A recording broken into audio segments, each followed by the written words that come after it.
What's going on, guys? It's FC, and I'm bringing you guys another episode of my tips and tricks.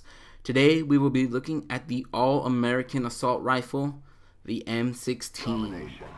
It's been around since 1961, and it's unlocked right off the bat in Black Ops. If you guys have ever seen any type of American infantry, the M16 is an assault rifle that you're probably going to see in service with them. So the stats are going to come up on the screen right now.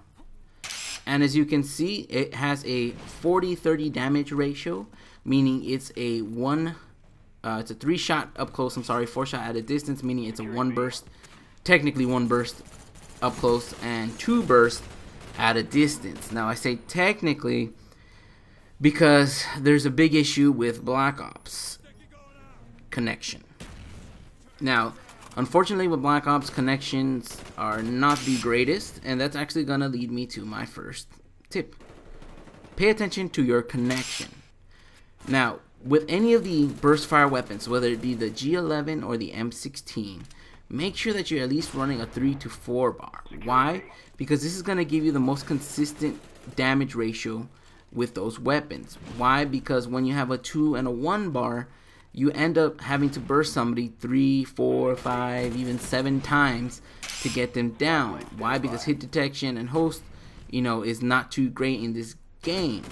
So I recommend that the first thing you take note when you're selecting these guns is to make sure that your connection is good. Anything less than a 3 bar, guys, just don't even play with any of the burst fire weapons, because you're going to be very frustrated and probably throw your control through a wall. So make sure that you guys are paying attention to that connection. Next thing I want to bring up to you guys is the fact that I'm using the reflex sight. Now that's just personal preference on my end, because I like the reflex sight over the regular RDS sight that's in the game. But that's totally up to you in your sense and how you guys want to play.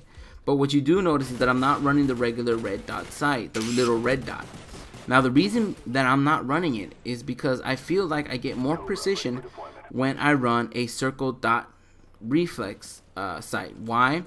Because if you guys are players of any of the previous Call of Duties, most notably Modern Warfare 2, everyone knows that when you use that Modern Warfare 2 holographic sight, it kind of gave you that extra auto aim with the M16. So unfortunately, when I use the regular dot, it just doesn't feel like I'm as accurate. But when I put something on like the circle and dot sight, I feel like my bullets connect a little bit easier.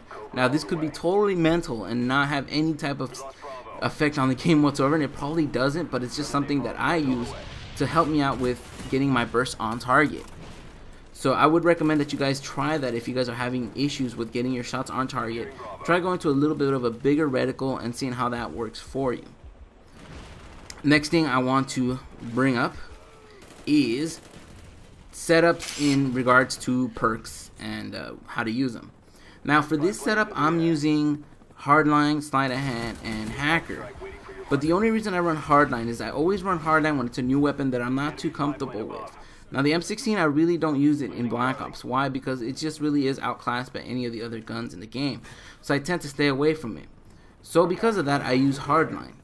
Now, if you don't like using Hardline, or you're playing an objective game where you know you're going to eat a lot of grenades, then I would recommend that you go ahead and run Flak Jacket. The reason being is with Flak Jacket, of course, you can take a lot of damage from grenades, RC cars, and launchers, and not have to worry about getting killed so easily.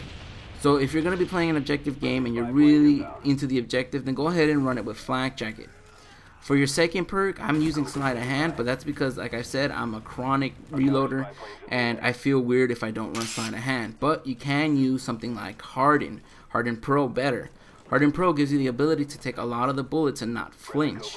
What does that mean? It means that you can stay on target further down range without having that view kick and getting your shots off target. Now that's important because unlike any of the assault rifles or any of the automatic weapons in this game, you really can't spray down the line and kind of guide your shot and just let them walk into your bullets. You really have to be on target with the M16 because you're only firing 3 bullets down range. Your bullets have to be almost on point at all times in order to get somebody down. So the ability to have Hardened Pro and not have to worry about getting the view kick, that's perfect for something like an M16, a G11. So make sure you guys run that, you know, if you're not going to be, and it's also important, if you're not going to be inside enemy territory, then run Hardened. If you're going to be a little bit closer to the enemy, I would recommend Sleight of Hand.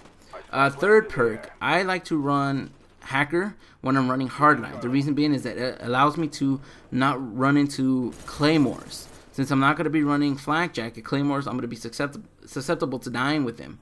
So I tend to run Hacker and Hardline together. Now, if you're running Flak Jacket, you can switch that Hacker for something like Tac Mask Pro, so that you can go ahead and eat up any of the flashes or stuns that are getting thrown at you. So that's a good combo, and that's actually a really good objective combo. If you run something like Flak Jacket, Hardened, and Tac Mask, it's really hard to get you out of position in something like an objective-based game, because you'll be able to eat grenades, able to eat stuns, and stay on target a lot of the time. So that's a cool little setup that you can run with the burst fire weapon. Another thing that I want to bring up, another tip actually, so let's go ahead and look at our engagements. Our engagements with the M16 should be at a medium to long range. Since it's burst fire, you're probably going to get outclassed by the majority of the assault rifles. The M16 just doesn't have the hip fire accuracy like something like the G11. The G11 can kind of hold its own when it comes to close range encounters and having to hip fire, because it has a pretty good hip fire accuracy. The M16 doesn't have that, so you're probably going to want to stay away from any type of close range encounters with any of your enemies. The best bet is to go ahead and stay medium to long range. Why? Because you're going to be a lot more accurate because of the burst fire, and you could stay your distance and just, you know, rain just as many bullet bursts as you can down range. And a lot of the times, its recoil is not too great. You know, it's not something that's unbearable, so it's pretty easy to stay on target. So medium to long range is where your encounters, you know, are going to be at the best results. Kill streaks. Let's go to kill streaks. Kill streaks that I'm running in this game, first off, was UAV, Napalm, and Attack Helicopter. That was 357, but it's pretty easy to run any type of kill streak setup with the M16. You can run something like 8, 9, 11 if you'd like. You have enough ammo to hold on to something like longer kill streaks. Why? Because you're bursting. So with the burst, it takes 3 pulls of the trigger to get 9 bullets downrange. You know, if you compare that to something like a AK-74, where if you hold the trigger for something like 1 to 2 seconds, you're already sending something like 15 to 20 bullets down range. So the ammo is going to go through a lot quicker with something with an automatic rifle. But since you're bursting, it's a lot easier to conserve ammo. So the longer kill streaks, you could run them and not have to worry too much about ammo. So scavenger and dual mags are really not something that you need to run with the M16. And that's pretty much it, guys, when it comes to the tips. I wanted to give you guys my opinion actually on the M16 for Black Ops.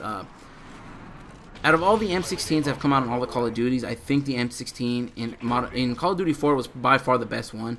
That thing was a laser beam. You're able to pick people off at a distance, at any distance on any map, and one burst them pretty easily.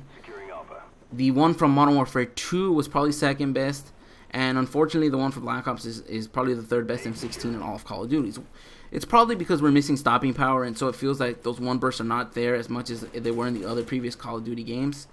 But because of that, it's kind of led me to not use the M16 as much. I like the M16 a lot in Modern Warfare 2, but because of the fact that it's just not the same in this game, I tend to stay away from it.